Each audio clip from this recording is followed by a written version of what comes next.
Hello, everyone. Welcome to our Grants for Organizations information session for the off-year application.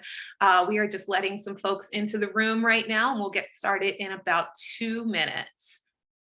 I've gone ahead and muted everyone, but if you can, please remain on mute just so we can avoid background noise. That would be great. Thank you.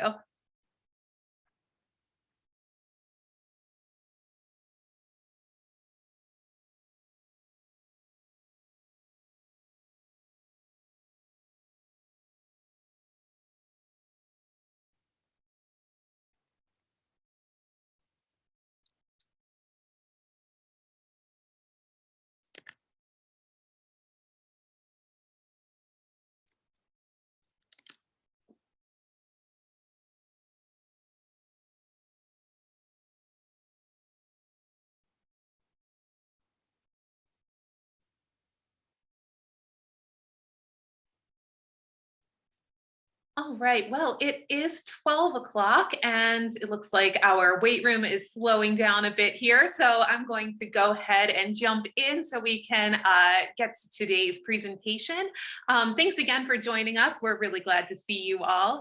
My name is Laura Weiss. I am a program director here with the Maryland State Arts Council, and I am joined by my co-program director, Emily Sallenberger.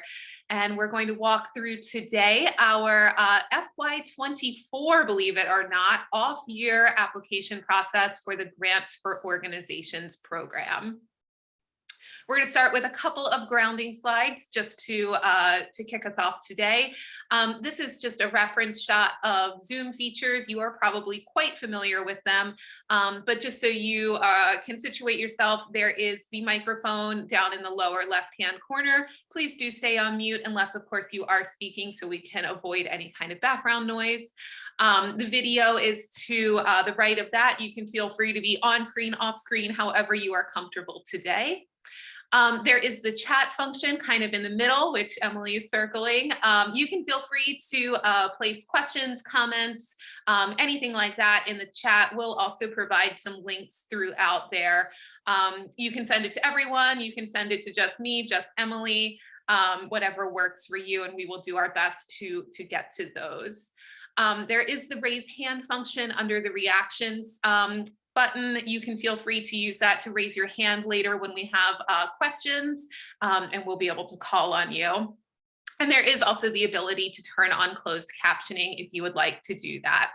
And just a reminder, we are recording today's session, so just know that that is happening as well. Just letting a couple people into the room. Here we go. All right, I'm going to read the next couple of slides out loud, and we're going to start with our equity and justice statement. And that is that the arts celebrate our state's diversity, connect our shared humanity, and transform individuals and communities. The Maryland State Arts Council and its supporting collaborators are committed to advancing and modeling equity, diversity, accessibility, and inclusion in all aspects of our organizations and across communities of our state. MSAC and its grantees are committed to embracing equity and non-discrimination regardless of race, religious creed, color, age, gender expression, sexual orientation, class, language, and/or ability. The next slide is our land acknowledgement statement. This is a relatively new statement that we have adopted, and there's some great information on our website about the land acknowledgement project and how this was adopted. So please feel free to check that out for more information. Our land acknowledgement is that we acknowledge the lands and waters now known as Maryland are the home of its first peoples, the Accohonic Indian Tribe, Assateague Peoples Tribe, Cedarville Band of Piscataway Indians, Choptico Band of Indians, Lenape Tribe, Nanticoke Tribe, Nassau-Wawash Band of Indians, Piscataway Conoy Tribe, Piscataway Indian Nation, Pocomoke Indian Nation, Susquehannock Indians, Youghiogheny River Band of Shawnee, and tribes in the Chesapeake watershed who have seemingly vanished since the coming of colonialism. We acknowledge that this land is now home to other tribal peoples living here in diaspora. We acknowledge the forced removal of many from the lands and waterways that nurtured them as kin. We acknowledge the degradation that continues to be wrought on the land and waters in pursuit of resources.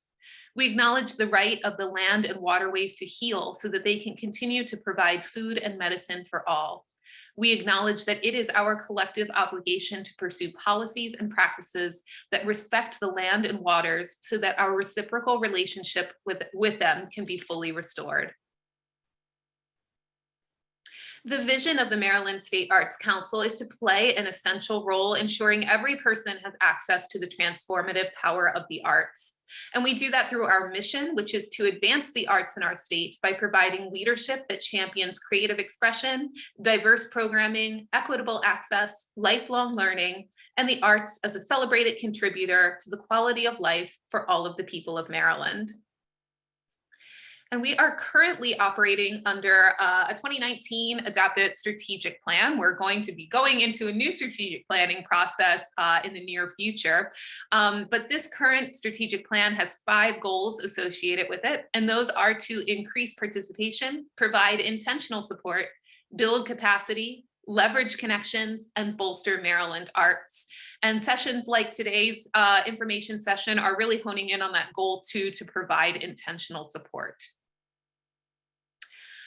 Next up, we start all of our public meetings with what we call our creative meeting actions. So we invite you to embrace these ideas as we go through today's presentation, and that is to celebrate being in the space with other creative people, engage with everyone's presence as a gift, acknowledge that together we know a lot, enter the conversation with curiosity and inquiry, share your idea and trust that it will be heard. Use I statements. Focus your language on the task at hand. Hold one another accountable with care. Apply yes and I hear your idea and I'm going to add to it. And balance speaking and listening. We have lots of professional development going on this fall at the Maryland State Arts Council. There's lots of sessions like this on specific applications and how to apply to them. Our Coffee with the Council is back in full force this fall. So we meet every other Tuesday morning at 9 a.m. virtually to discuss sometimes some specific topics. Sometimes it's just an open discussion, but it's a great way to kind of connect with other organizations and artists along with our staff and council as well. We're also hosting, you may have seen us, we've been traveling throughout the state. We're having regional office hours throughout the fall. We had one in Howard County a few weeks ago. We were out in Cumberland 2 weeks ago. And this coming week, we are visiting the Upper Eastern Shore and Southern Maryland next Tuesday and Thursday. So if you're in any of those areas, stop by. We'd love to say hi to you in person. We'd love to talk to you about applications. There's also then a few other office hours later in November and December as well. And you can find all of these dates and registration information on our Eventbrite page. Please do sign up. We'd love to see you. Finally, I think there's, yes, one more slide here.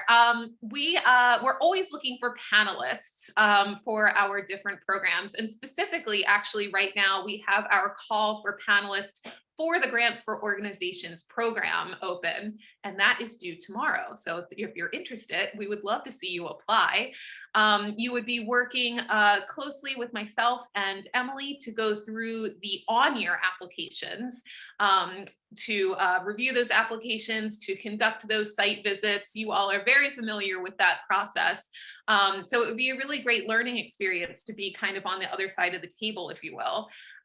It is a paid position and you can participate in it if you are a GFO organization. So definitely something to think about. We'd love to see you submit an application, and you can find more details about that on our website, and you can apply through Smart Simple.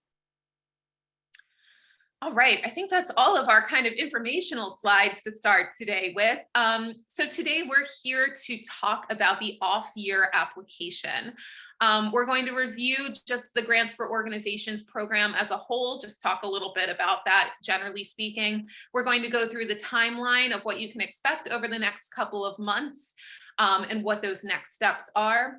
We'll take a look at the application. It is a brief application. This is not like the on-year application, which is lengthy and involves different extension assignments. This is a much briefer process, but we'll go through that entire application with you. We'll talk about the funding formula, which does have changes for the upcoming FY24 cycle. We'll touch on Smart Simple just to make sure you know what you're looking for in Smart Simple, and we'll make sure we have plenty of time for questions and answers. And just as a note, we are focusing just on the off-year application today. So if you're an on-year person or a new organization and you're just dropping in because you're curious, we're going to stick to the off-year for this particular session. All right, Emily, I'll hand it over to you to start talking about the GFO process. Great. Thanks, Laura. And so good to see everybody. I do apologize. I'm a little bit hoarse today, so I'm probably going to pass it back to Laura a little quicker than I normally do. But I also wanted to acknowledge, I think I saw Jackie Copeland, her name here, and Jackie's on our council. So Jackie, thank you for being here and for your support today. But I'm going to go over a brief overview of the Grants for Organization program. All of you have applied. If you're going into an off year, you've at least completed one application. If you're a new organization as of last year, this might be the first time that you're going through the off year application, which is a little bit different than that full on year application like Laura mentioned. But again, just to kind of set the stage here, the purpose of the GFO program is to provide general operating support that strengthens and sustains Maryland's arts infrastructure. So that includes awarding nearly $17 million in this current FY23 year, and that funding went to 283 organizations across the state, which is incredible. And we're really grateful to know that we're going to be including another new group of organizations going to FY24. And so we are most likely going to see that number tick up over 300 in the next fiscal year. So we're really grateful that we can provide that funding across the state. You're going to hear our deadlines a couple of times today. And just to reiterate, again, we're looking at the off-year application, which is due on December 15th of this year by 11:59. So that is just end of day in Smart Simple. You'll note here, if you are going into an on-year, if you got that notification to fill out the full application, that deadline is November 15th, but again, off year is December 15th. And these dates stay the same every year. So you can always count on either being November 15th or December 15th, no matter what day of the week. We try to keep that pretty consistent so it's easy to remember. And just to note also that Laura and I and most of the staff work somewhere between 8 to 4 or 9 to 5. So if you're looking for technical assistance as you're applying on that deadline day, just note that we won't be able to provide anything likely after 4 o'clock. Okay. Again, just to kind of overview of how the cycle process works to determine if you're in an on year or an off year. If you think about it, we have what we call a 3-year cycle by artistic discipline.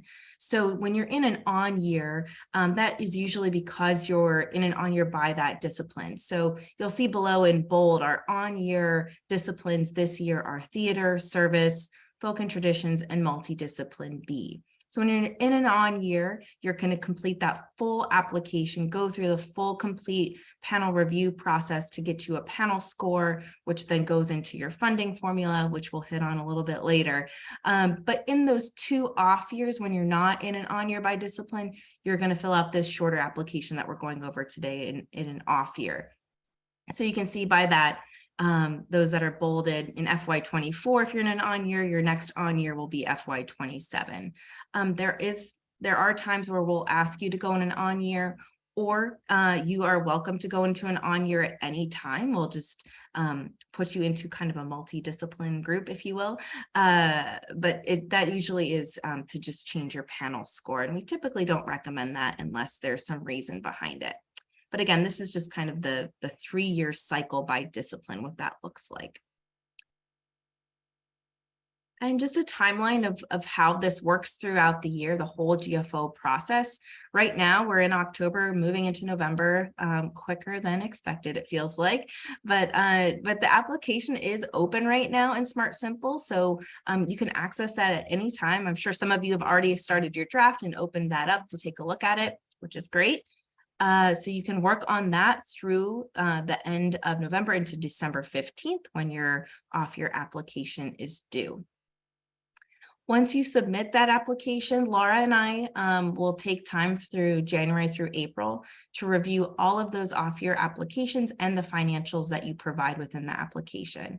So it is just the two of us going through that. If we have any questions or concerns about eligibility or your financials, one of us will reach out to you to get that additional clarification or additional information or documentation that we might be missing from that application. Additionally, during that time, you're going to also provide an interim report or that mid-year check-in point on January 31st for your current fiscal year report, and that queues up your second disbursement for FY23. So we do have our cycles kind of intertwined a bit. So again, the interim report deadline is always the same every year. So it's January 31st. You can always have that on your calendar and expect that interim report to show up for you in Smart Simple. In May and June is when we start to make recommendations for funding to our council. So that's when the grant amounts are determined based on the State Arts Council's budget as well. So we're looking at FY24 as a reminder. State agencies and the State Arts Council is included in that. We typically don't receive our budget allocation until that May or June mark. And then our council meets in June typically to finalize all those recommendations. At that point in July 1st, and we try to get it as close as we can in early to mid-July to send out notifications for our grantees through Smart Simple. August 15th is when the final report is due for the previous year. So we're looking at FY23 final reports being due August 15th. Again, same date every year. And then that cues your first disbursement for FY24 to be processed. So everything kind of sets in place to queue up the next payment. And then ongoing, Laura and I and the State Arts Council staff are here to answer questions, provide support, meet with your staff and board, attend programming, whatever it is that we can support you and be your biggest advocate and cheerleader. Okay, so moving into the application, again, we've said the off-year application is quite a bit shorter than that on-year application. It includes your contact or organizational information, which is typically pulled from your profile anyways. Within this, and I know we've sent a lot of reminders out, and I'm sure everybody is aware that there is a new UEI, that is the unique entity identifier, that must be included with your application. So this again is entered into your organizational profile in Smart Simple. If you have that information, we recommend that you put that into your profile if you haven't done so already. If you do not have your UEI, please be in touch with Laura and I so we know that you're in the process of obtaining that. We know there's been a lot of challenges across the country with this process, and that transition from a DUNS number to a UEI is not always the smoothest. So just be in touch so we have some next steps for you if you fall into that category of not yet obtaining that. We've got kind of a trick that we're going to put into place so we know that you know that we know, kind of thing. There's also a brief narrative and the activities chart that you'll complete. We'll go into that in a little bit more detail. Updated financials from your last completed fiscal year, a couple attachments, and then of course, signing off with your authorized signature. Okay, Laura, I'm going to pass it back over to you to kind of get started into the actual application. Yep, sounds good. Thanks so much. So just to reiterate again, this is a much briefer application and process. So the off-year application does not involve scoring from panelists. It's only myself and Emily that are going through your applications to review them. And yes, we do read every single application. We do look through everything. So we're the ones that are going through that for this particular this cycle for you. There's also, there's no extension assignments during the off year. So you will not have an artistic activity visit. There won't be in-depth conversations. Those only happen during the on-year review. So you don't have to worry about any of that for this particular cycle. The application itself should look very familiar to you. This is essentially the narrative section A of the full application. So if you did the full application last year, this is going to be the same narrative section A. It has just a few questions. And they're pretty straightforward. We're looking really at why the work of your organization is important. That's sort of the overall theme of this particular section and application. The first question is, what are the vision, mission, goals, and/or values of the organization? And the second is, how have the vision, mission, goals, and/or values of the organization evolved over the past 2 years? And those are just brief narratives. There's a text box for you to put in the information. I believe there is a word count that goes along with it. I believe it is 500, and it will count down for you as you type. The next question is just informational, and again is coming straight from the last time you did that full application. And this is really just so that we're aware of it. And that is asking, what is your geographic area of service for your organization? That might be specific communities, it might be specific, counties, cities, it might be statewide, but that's really identifying where you are, what is your area of service. And the other is another informational question with a drop-down option, and that is looking at within your geographic area of service. It's asking you to identify the percentage of programming serving the public. That means other than tuition-paying constituents, which would include free activities along with activities that are open to the public that may be free and/or paid opportunities. So in this context, what tuition paying means is programming with a fee for service model. So that might be classes, it might be summer camps, it might be workshops. It's things that are intended for a specific group, a specific group of people that are paying for that service, and it's not open to the general public. So it's asking you to look at your overall programming to determine how much percentage-wise is open to the public, might be free, might be paid, but anybody could participate. And it breaks it down into a couple of different ranges, 75% to 100%, 50% to 75%, and so on. So that's just for you to check in. There is not scoring associated with this. This is really just informational for myself and Emily as we look through the rest of your application. And the last part, narrative-wise, is something you should all be familiar with at this point, and that is the activities chart. So this is a chart that's really connecting back to those first 3 statements, showing what your day-to-day activities are. So we're looking specifically at those activities that are planned for FY24. So that's July 1st, 2023 through June 30th, 2024. And you'll see there are 4 different columns that are looking at your activities and how they're connecting to your vision, mission, goals. You're looking at the public value, meaning the importance and the relevance of the particular activity for your geographic area of service. You're looking at how each activity is designed to reach yet to be known constituents in that geographic area. And then if it is tuition-based, which is completely fine. There are definitely classes out there that are needed and summer camps and so on. But if it is tuition-based, how are you reaching beyond those individuals and those families that are paying the tuition to participate? You can have up to 20 activities within the chart. We are often asked, this is looking at things happening in 2024. I don't know what production I'm doing at that point, or I don't know, what concert's going to be planned exactly. That's completely fine. What we're really looking for is more of the buckets, if you will, of the program type. So instead of listing the exact play title or the exact concert that you're going to be presenting, we're looking at that type. So it might be the main stage season. It might be your secondary stage. It might be your matinee series. Different, that kind of larger bucket, so that you're talking about that as a whole, as opposed to a specific title.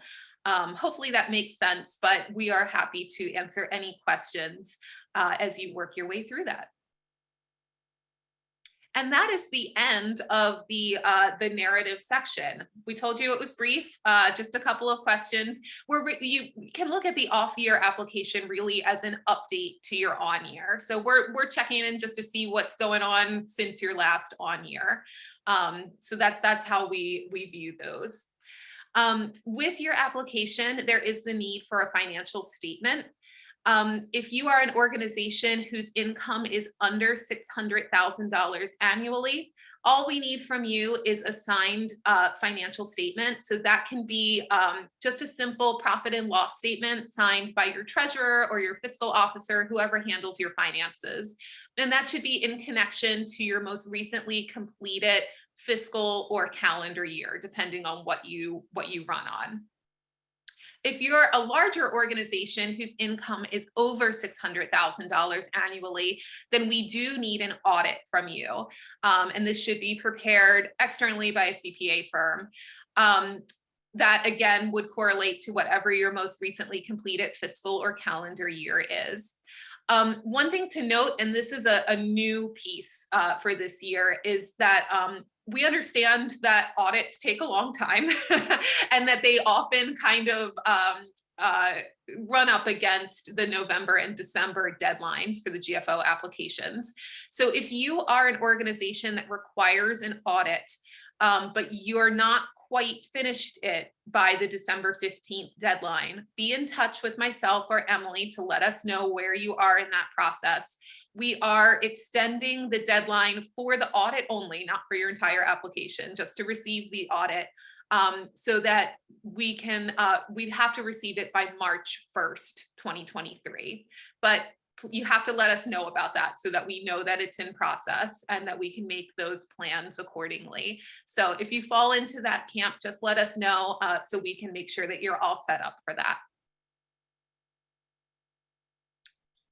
The other attachments, just a couple of things that we need, standard pieces, and that is your IRS letter of determination, just showing that you are indeed a 501c3 nonprofit.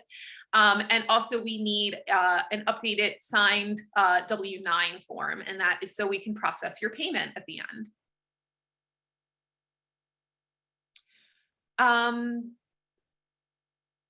That's it. That's the entire application. I thought there was one more slide, but there's not. This is just kind of a helpful hint, and this is across the board for any and all applications, is that Emily and myself are always available to look through applications, to answer questions. We can offer feedback on draft applications, and we are happy to do that for this program or any others. We do have a very high volume of feedback requests pretty much all the time. So we do ask that you please plan for at least up to 15 business days to receive any kind of written feedback. If you are looking for feedback for the off-year application, we're happy to take a look at that. We would request that you reach out to us no later than December 1st to get that set up. And you can feel free to just email us or call us and we can talk about availability and plans for that. Emily, are you feeling, is your voice feeling okay? You want to talk about funding formula? Yeah, I'm happy to. Thanks for taking the bulk of that. Moving forward to how we determine the funding, we use a funding formula here, and this is something we've used for many years.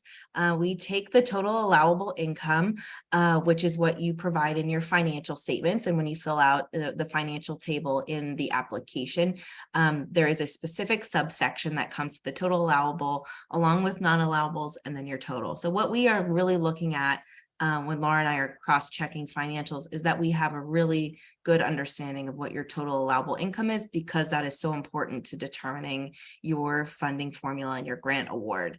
So once we determine that, we drop your total allowable income into this formula.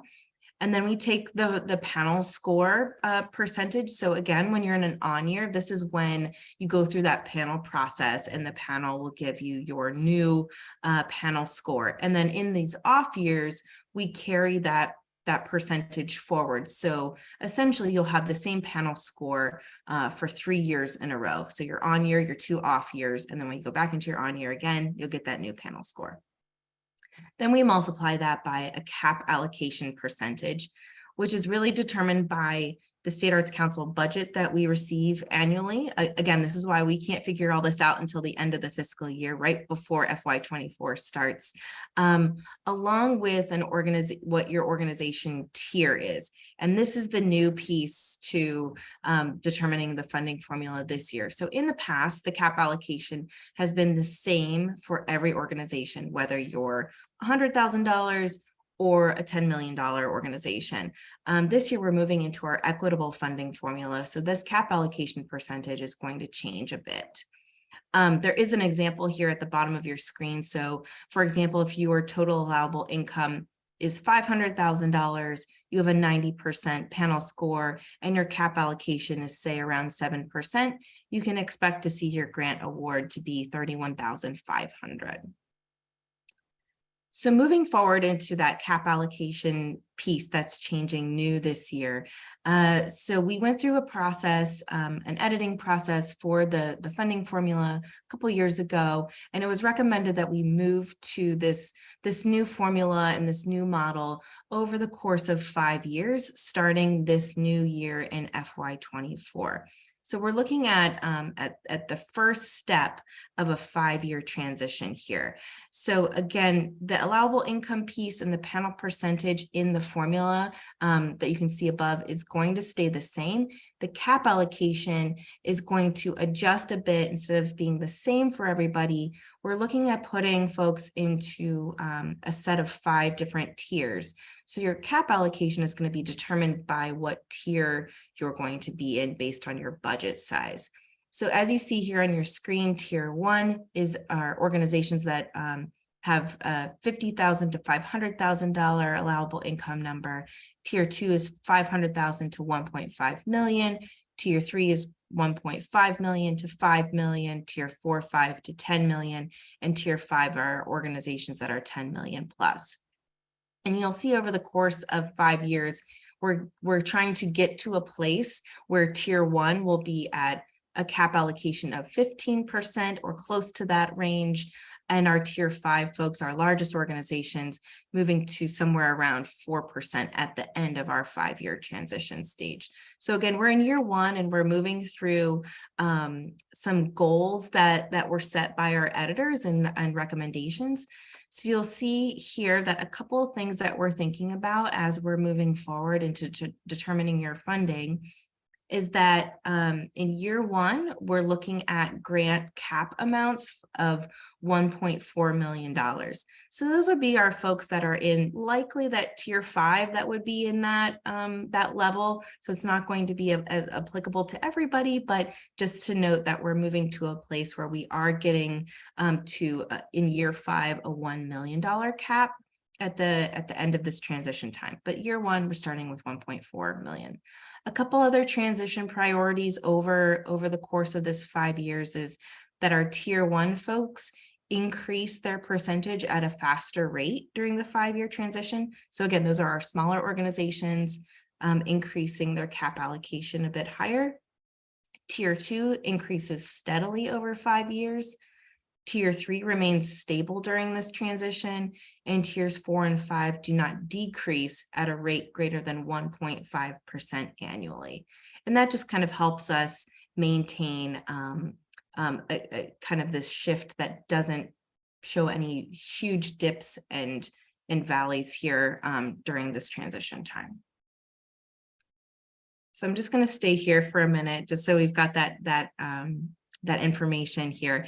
And there is information on our website. We have some tools there. So if you want to kind of plug in your numbers, if you have an idea of what your allowable income is, if you know your panel percentage, and you want to, kind of look at your cap allocation numbers and what that could be when you're looking at projections for your organization into the next fiscal year, there's some tools there. And Laura and myself are also happy to help provide any past information or help determine what that could look like for you. Again, there's a lot of variables here. Again, with new organizations coming in, with our allocation for the State Arts Council, and many shifts and changes, it's hard to give folks a full, this is what it's going to be, because there's so many moving parts. But again, you can use this formula and the information that you do know to help with your projections moving forward. Okay. I'm going to go ahead and then move into Smart Simple, because I think that's the last kind of segment here we have. So as many of you know, if maybe you're a new grant writer or somebody new on your team, but all of the applications submitted to the State Arts Council are through our grants portal called Smart Simple. You can access Smart Simple through the website here, marylandarts.smartsimple.com, at any time to log in. And we also have this link on just about every program page of our website too, so you can access it through those program pages. As an applicant, if you have not registered yet, I think most of you, if you're going into an off year, you have a registration as an organization in Smart Simple, but just in case, you would need to register under an organization 501c3 account. And this, again, as a reminder, this is where you also enter your UEI information. So what your login page looks like this. Again, you would use your email and a password that should already be set up to log in. Again, if you see at the bottom there's a blue register button. If you are an organization that needs to update or anything, or create a new account for some reason, you would register there. But again, since you all are going into off years, you should have somebody that has an account connected to your organization. To access the application itself, when you log in, you'll come to a dashboard that looks something like this. And under the kind of first tier, there's a section called My Applications, and you'll see funding opportunities. You'll click on that funding opportunities that will give you a listing of all the opportunities available to organizations in Smart Simple from that dashboard. And it will look something like this, come to a listing. And what you're looking for is the grants for organization off year, and then you'll go to the corresponding apply now button. So just be mindful not to click that intent to apply, not to click the full application, but to click the one that says grants for organization off year apply now button. And when you get to the application, our recommendation is always to click that save draft button, that blue button towards the bottom first. This will populate your organizational information automatically from your profile. It'll also give you access to that activities chart, your financial table, and the full application. We do get questions here and there that you can't see something, or something's not populating. It's likely because you just need to click that save draft button. By doing so, once you click save draft, it will always be there. So if you open it up and you start to work on it and you want to come back to it, I'm actually going to go to another page. You'll see in this, from your dashboard, you would, instead of going into funding opportunities to get to that application, you're going to see a number show up in progress. That's basically your draft folder. So again, once you click save draft from your application page, you would then go to in progress to re-access that to move forward. And again, you'll see all the tabs that you'll need to complete, and the signature, and then a submit button will show up for you.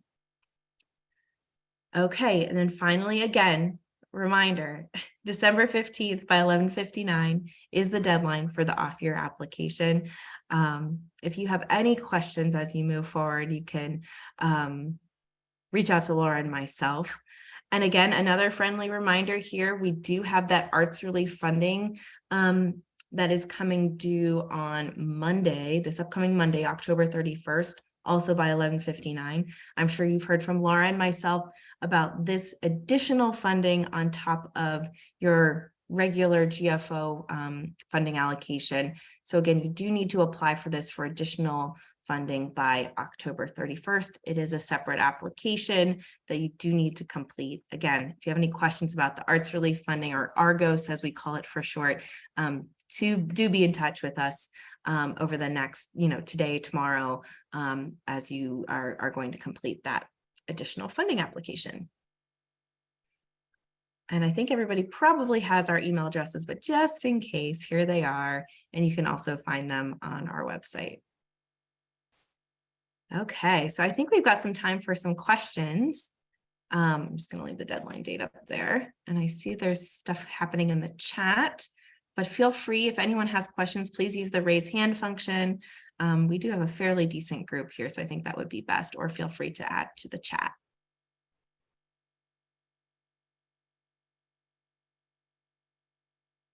Anything that we need to address, Laura, in the chat here? I think that I've gotten everything, but I will just vocalize a question from Cheryl. Thanks so much, Cheryl, for your question about access within Smart Simple to an application. If you have like multiple people from an organization working on one application, I tend to recommend that the best way to handle that, if you have like one person working on the narrative and one person putting in the financials, for example, you definitely want to keep just one active application. Don't start separate applications under different profile types. I tend to recommend that sharing the login information is the best way to go. So that way, if Emily were working on half of it and I were working on the other half, that we just log into the same piece. You can't do it at the exact same time. So like Emily might work on it in the morning and then I would log in the afternoon. But that's how I tend to recommend working around that. That's the cleanest way to make it, so that way everybody's working on the same application. But if you have questions about that, or if you need any help just making that all work, feel free to reach out to myself or Emily and we can help you out. Great, thank you.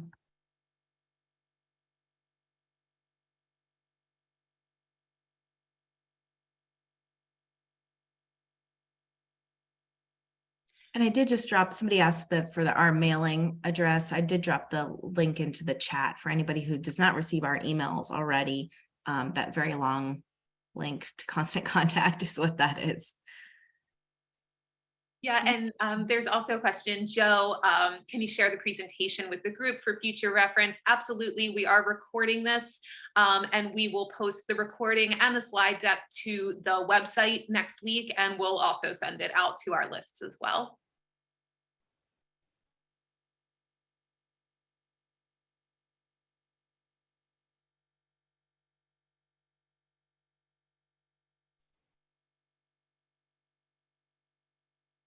Any other questions that we can help with?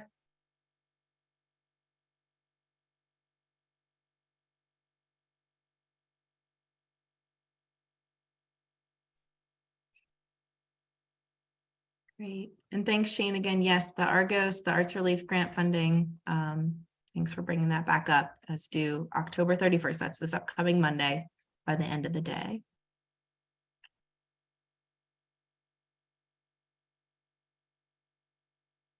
Okay. All right. Well, if there are any other questions, please let us know. That's what we're here for. We love talking to you and making sure you're set up for success as you move forward.